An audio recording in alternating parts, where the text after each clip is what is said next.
ஆனா அவர் ஒளி உண்டாக்குற வலிய உன்னால தாங்கிக்க முடியாதுன்னு சொல்லுச்சு. இத கேட்ட உடனே கல்லுக்கு கோபம் வந்துருச்சு. யாரால தான் அந்த வலிய தாங்கிக்க முடியும்? அவ்வளவு பெரிய ஒளி என் மேல பட்டுச்சுன்னா நான் சதறிடுவேன் இல்லைன்னு சொல்லுச்சு. அதுக்கு அந்த சிலை சொல்லுச்சு, அதுதான் இல்ல. வலிக்கு பயந்தா நாம நம்ம வாழ்க்கையை இழந்துருவோம். வலிதான் வெற்றியோட ரகசியம். அதை தெரிஞ்சுக்காத எவனும் உயர்ந்த நிலைக்கு வர முடியாது. சிலையாக கூடிய லட்சணம் உனக்கு இல்ல.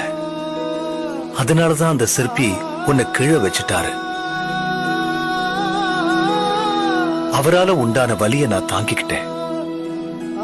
அதனாலதான் இன்னைக்கு அழகான ஒரு உருவம் எனக்கு கிடைச்சிருக்கு. எல்லாருடைய பாராட்டும் கிடைச்சது.